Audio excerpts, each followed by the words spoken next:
Okay, lads, 6-round contest. Keep it clean at all times, keep yourself protected at all times. Touch gloves, here we go. Good luck, lads.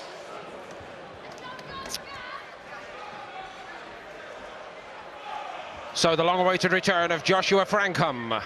He has shown himself to be a proper handful, but from the other corner, Artjom Spatar has also looked a lively young one himself. Here we go at Super Welter. Big breakthrough for Josh Frankham, winning the showdown with fellow Super Welterweight prospect George Davey. Frankham came through the test extremely well, and he was tested. Now it's time to push on. Spatar 3 solid showings over the last 3 or 4 months. Here in April, in Liverpool a couple of weeks later, and in Belfast in late June. And a very busy young man he is. He's only 20 years of age, 15th pro fight in a little over 18 months. They are not giving the prospect so-called easy test tonight, Richie, on this card. I think that's right and proper. And Frankham is apparently very wary that this could be a really testing job for him, I understand. Well, he's in against someone who's a bit of a mover, keeps the guard nice and high, and it's a difficult guard to pierce. So Frankham, yeah, just got to watch. That's it. That's lovely boxing there. You see behind that jab, he's just got to set things up behind that, and not get too frustrated, Paul, because obviously his opponent Sparta will just he'll hope that Frankham gets a little bit frustrated and starts making mistakes. So it's important that he sticks to his boxing, stays disciplined, breaks the guy down with a couple of body shots maybe. Yeah, who's not bad, is he, Sparta? Not bad at all. Also, it's 6'1" Spatar against the 5'11" Frankham. And that word discipline that Richie threw on the table a moment ago is also relevant in this fight. There have been 1 or 2 little brushes with authority for Frankham so far. He started this sensibly, Paul. And he's obviously done his homework on his opponent here, who, yeah, he's trying to make it difficult, staying on the outside, elusive, hands nice and high, hard to actually nail him with a shot. So Frankham's got to think about it a little bit. Yeah, nice little shot there on the inside, wasn't too far away. And just keep working away with that jab and keep probing that defence, and wait for the opportunity then in the opening to land a good shot.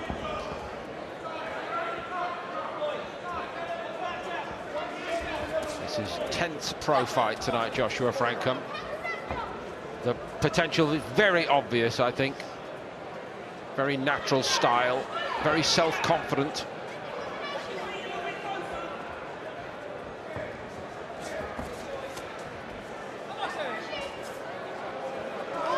He's been out of the ring, member, for 10 months as Josh Frankham, should I say. So he's just a bit of a scouting mission, Paul, in this first round, just feeling the opponent out. Which is always a sensible approach, I think. Absolutely fair enough, Richie, I think.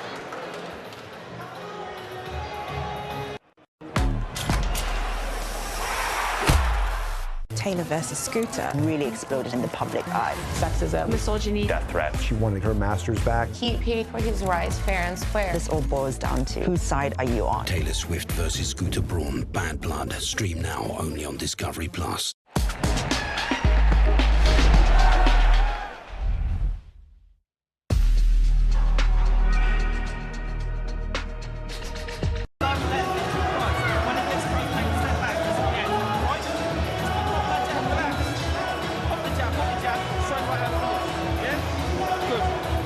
In the Joshua Frankham corner with Ian Weaver.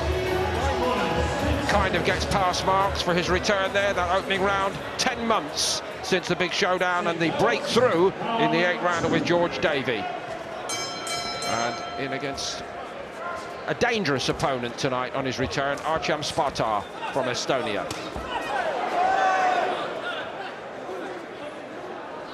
That's obviously naughty from Frankham. I did mention, and Richie threw the word on the table in the first round, discipline. Yeah, just a little bit over excited there, wasn't he, on that break? I didn't see any malice in it, no, I must be not honest. at all, no. It's literally the referee sort of said break, and the elbows come up, but then he just hit him as the referee said break. And as you say, there wasn't no malice there. it's just a little bit of excitement and he just wants to get on with it. So and the referee, quite rightly so, is giving Spatar a bit of time to recover.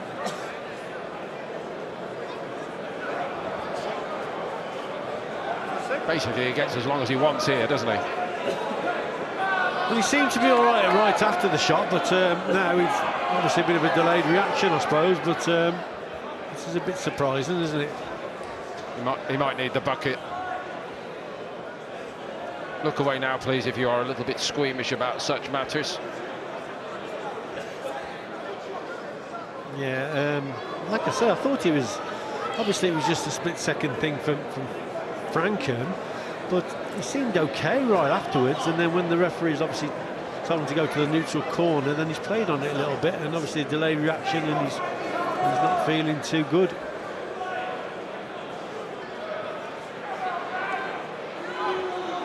Of course, on the book, he could get up to 5 minutes. Yep. So I think he'll be okay after 2 or 3 minutes, Paul, to be quite honest.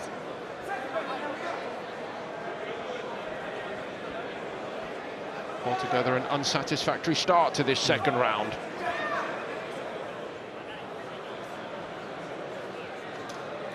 Going back to Josh Frankham's corner there, Paul, Ian Weaver's in that corner. He used to box for GB, Ian Weaver. He's a good little southpaw going in. He was in the Olympic cycle for 2012 at the London Olympics. But it's Luke Campbell that got the place. Obviously went on to win the gold, Luke Campbell. But Ian Weaver pushed Luke Campbell for a while. Yeah, not a bad kid. Good southpaw. Must have been good. Yeah, he was a good lad, Ian Weaver. So after that very early halt to proceedings in the second round, we go again. It's a restart to round 2 for Josh Frankham.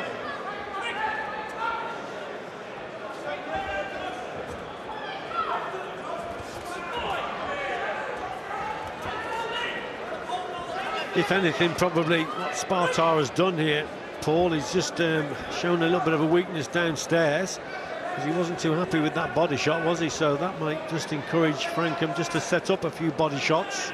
And already Spatar is keeping those gloves and those elbows tucked in. See there you go. So Frankham looking for the odd shot downstairs.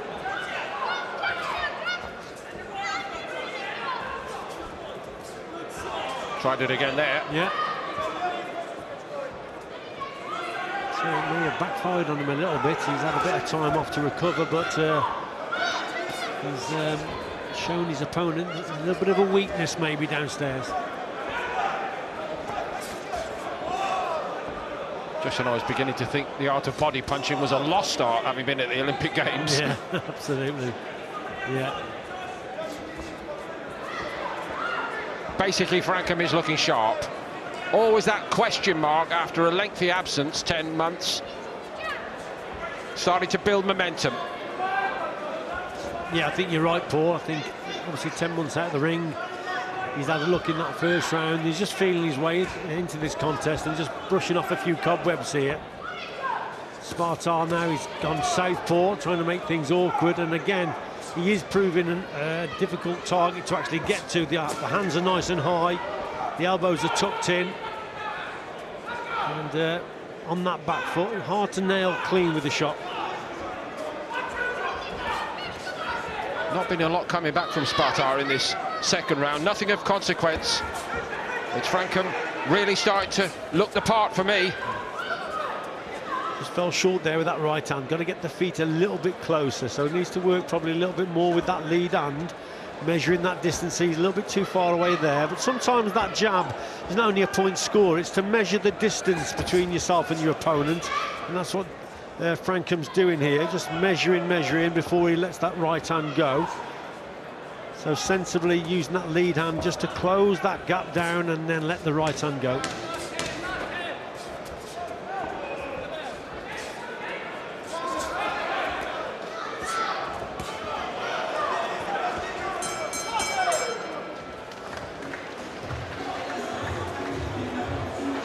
So Frankham got going in the second round, Richie, after this unexpected hiatus early in the round, thanks to that, after the break call, but only just after the break call. Yeah, it was actually a belting shot, wasn't it, Paul? Let's face it, that's gone in there. The referee has already said break. It's literally on the break, and he looked okay for a minute, but then obviously a delayed reaction. And looking at that shot, that was a clean punch into the solar plexus, so I take it back. He must have really felt that one.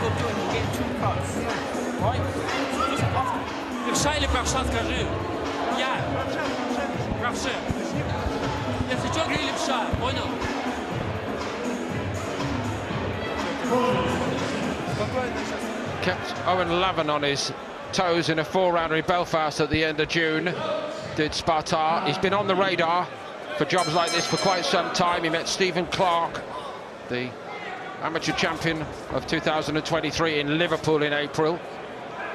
Clark didn't have it all one way in that fight. Same story with Sam King. There was a draw in that one over 4 rounds here in April. So little by little he's establishing himself against some of the better prospects in the United Kingdom, and at this moment Frankham certainly fits that bill. And now we have a timeout. Yeah, a little bit of holding and just holding the opponent, swaying from side to side, grabbing him. But Paul, towards the end of that last round, I think Frankham started to get into his rhythm, and what he did, he actually upped the tempo a little bit that last 20 seconds, and I think that's how he started this round now. He knows that a bit more pressure and up and going through the gears a little bit, then Spatar is just struggling a little bit to... I think obviously Spatar prefers that slower pace, but at the end of that last round, Frankham's learned from his successes there, and he started this pretty quickly, and straight away Spatar's holding a lot more and doesn't like the faster pace. Got great hands, hasn't he, Frankham? Yes, he's got good punch variation as well, and he's just going through the gears again here, just setting up behind that jab. But yet he's letting his hands go, and this is much better from him now. Took some good shots there, did Spatar. Took them well enough. Frankham getting in the groove.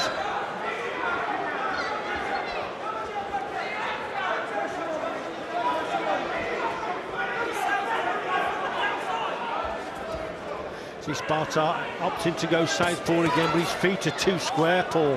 That's his problem there. It's all right, keep your hands up and the elbow tucked in, but the feet are square. The body sort of full, your target area then full onto your opponent, and that's why I think Frankham's taking advantage of that.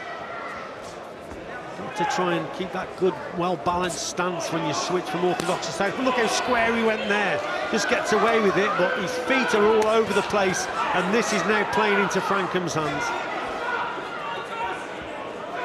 Our colleague Matthew Boziat in Boxing News came out with a nice line. A determined volume puncher, Frankham, with a maniacal glint in his eye and a street fighter's mentality, and we're starting to see that now. It was a little bit Dickensian, but very much on point, that description. Yeah, he's really getting into his rhythm now. Here's Josh Frankham, really going for it. And this is testing now. Spatar's actually conditioning. He's getting caught with shots. Like I say, he doesn't really know if he's orthodox or southpaw, and he keeps getting caught on the switch. But Frankham now, he's really going to town. Catching a lot of shots in this round, isn't he, Spatar? Round 3. And I think we can see the result of it. It's all Frankham.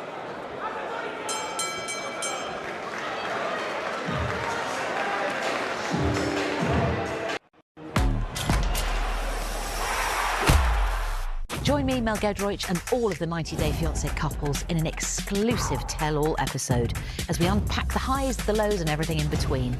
Don't miss the 90 Day Fiancé UK tell-all. Stream now, only on Discovery+.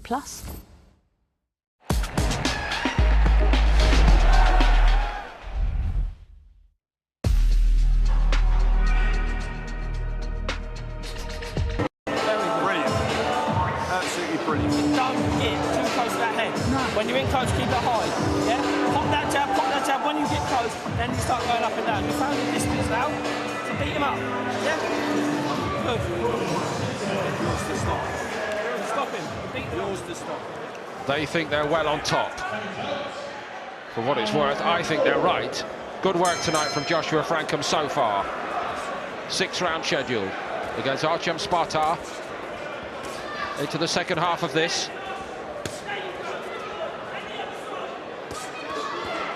Yeah, good display at the moment from Josh Frankham.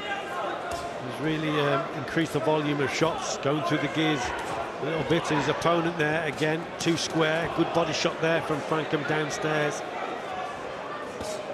Yeah, he's just got to keep this going. And what he has to do also, Paul, you'll find that when Spatar gets caught with a good shot, he'll try and grab and hold. And that's when you've got to take that half a step back. Have that instinct of just maintaining that gap and let him fall into that space and then bring him onto more shots.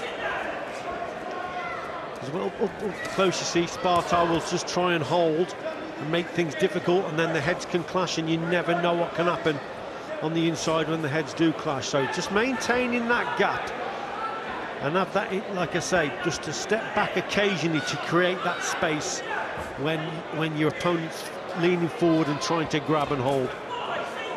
So, Rich, one of the puzzles now might be whether we see Frankham continue to dominate. He's very clearly in a lead, but will he now really impose himself and keep the momentum, keep sharp, keep right on point in his work, or will he just perhaps start to coast toward the finish line? I think it's important because it would be the best way to back up after that Davey fight, when he produced his best when he was asked to find more. Remember, he touched down for a while, didn't he? Had to come up with something.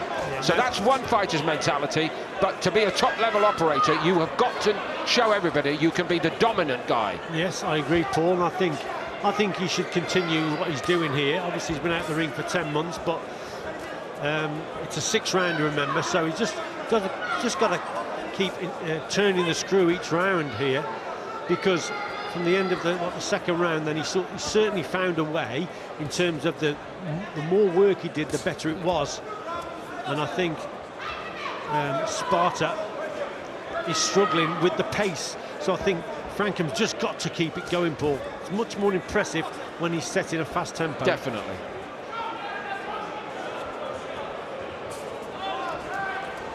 See, that's what he's got to avoid. Leading with that backhand there, just a little bit too far out, misses the target. He's that's not quite that lead just hand, been at it in this round, exactly, has he? No. Just set it up more with that lead hand before he throws that shot.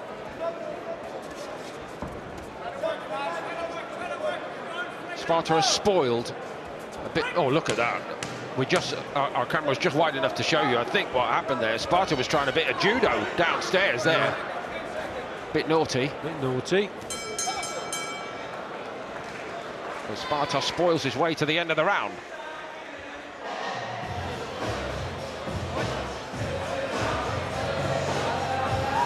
As he's coming, you have to make it pay. Yeah? He's opening. When he runs in, you've got to fucking crack him. That's when you've got... Я смогу нахуй. Ты можешь, Тёма. Все, Тёмыч, ты сейчас спокойно. Старайся не драться, сидишь, по дистанции хорошо получается. Он сейчас к тому же правую начал добивать. I'm getting closer off the left, come on. Push him on the edge. Just want his feet closer. Yeah? When he's starting to come a little bit, as he comes, just be a little bit sharper with the counters. As he comes cracking, then center. I'm going back up now. Just center of the ring. One or two little warnings there after that fourth round that Frankham just needs to be on his mettle.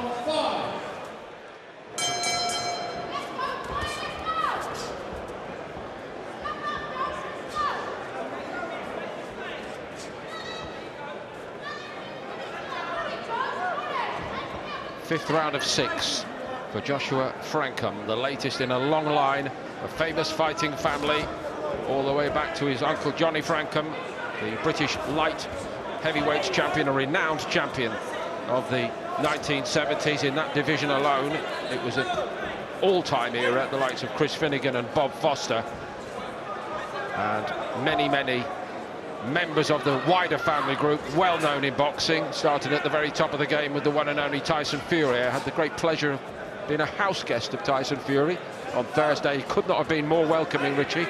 Really? In absolutely brilliant form, wonderful company. Yeah. And I'm not saying all that because he might be watching. No, he's a good guy, isn't he, Tyson? The crowd love him, you know. And his cousin here is not doing too bad.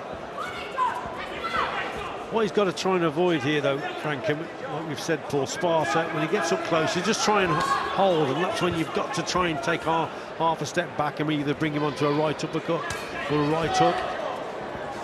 Thoroughly outboxed, but there's other way to stay in it. Yeah, exactly. And he's awkward.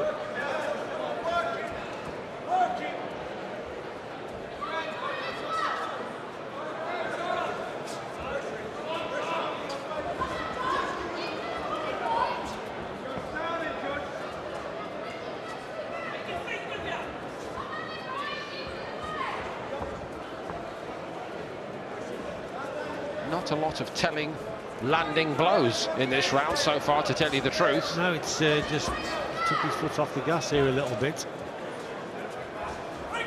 Maybe feeling the pace a little bit with the 10 months out. There's that right uppercut, and again 2 or 3, and that's what I was talking about adjusting your feet and bring him onto that shot. He did it there, a couple of good shots.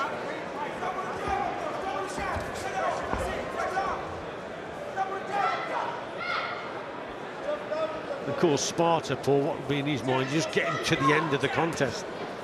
That's what he'll be thinking. I just want to survive this, get through this, and then on to the next one. It's fairly tough, remember, he's only been stopped twice. That's what, 8 times in the UK. His 4th contest here at York Hall, so he knows the surroundings. And like I says, he'll be on his mind now is to get to the end, and then obviously his next contest won't be too far away. Always on the road, this fella. The end of the fight's not very far away because he has negotiated his way through to the end of this round. The last 30 seconds was the best 30 seconds of that round from Frankham. It was a bit off best level before that. No more lazy jabs, right? No more lazy jabs, solid. And that's what's hitting it. Solid jabs. As you come, bring them right up and up. You've got them lovely, but what you're doing is you're letting them get too close before you throw. Yeah? It's just timing. Good. Off that jab. Beat him up this round now. Beat him up a little bit this round now, right? But you have to do it when you're... Let's have a look at some of the action here. Just scores with the shot there, and then just follows in with that lovely straight left hand, follows in with the right. This is right at the end of the round, and one there just on the side of the head, just right on the bell. It's like a reverse 1-2, if you like. Misses with the right hand, then the straight left comes in, and the little right hand finishes off here on the bell. Sparkles of outstanding boxing tonight from Joshua Frankham, but he could well do with closing the show in style, and I think that's the point they've made to him, forcefully in the corner. Yeah, to finish strong and finish on a real positive note. He's probably needed this. He's been 10 months out the ring, and that's what he'll probably say at the end of this. He needed a good workout. He's got one against a fairly difficult opponent to actually nail with the shot with that guard, but there have been glimpses of what Josh Frankham can do when he's up the pace, especially in the mid-section of the contest.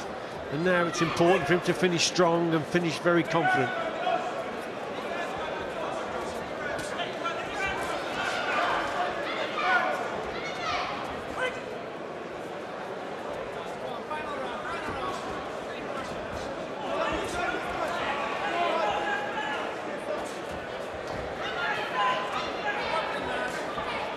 Richie, is it fair to say that Spatar is the kind of opponent that you just don't give any encouragement at all to, because if you give him an inch, he takes about a mile and a half, doesn't he? Absolutely. You know, he's a tricky customer, isn't he? At the start of the contest, he's changed again here, keeps going from orthodox to southpaw. And like I say, fairly difficult to nail, and give him a bit of confidence, then he comes back at you. So he's not a guy who just runs all the time. Fair play to him. Now he's standing and having a go because this is the last round. And he's experienced, Paul. Very experienced for one so young. Yeah. I mean, he's only had, what, 15 fights, but he looks more experienced than what fights he's had, to be quite honest. He's good at his own game, isn't he? Frankham has higher ideals in boxing and much higher targets in terms of titles and success. And of course, the other story behind Spatar might be he's from the Eastern Europe, Estonia. He may have had a difficult amateur career and a lot of amateur fights. So who knows? He's certainly boxing with sort of more experience than what his record shows, really. 30 seconds to go.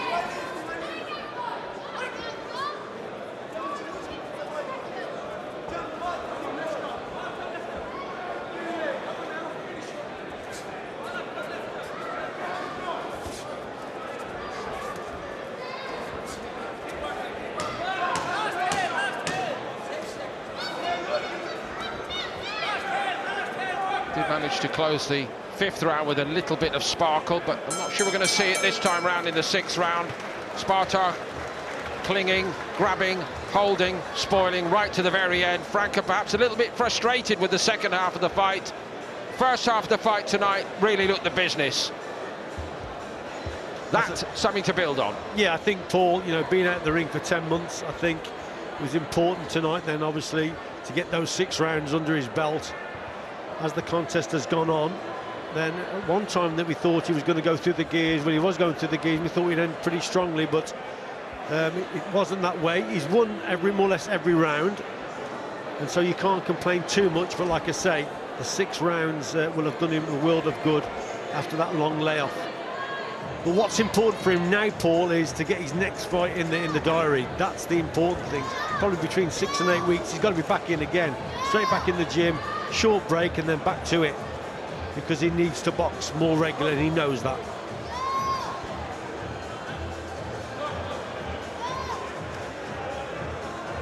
All friends afterwards.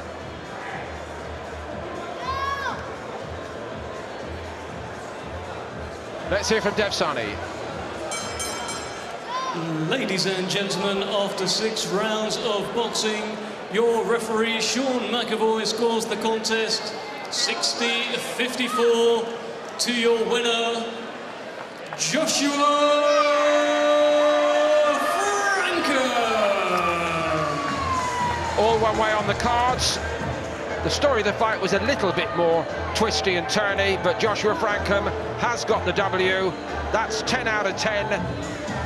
Taken the distance by a real canny operator in Artjom Spatar.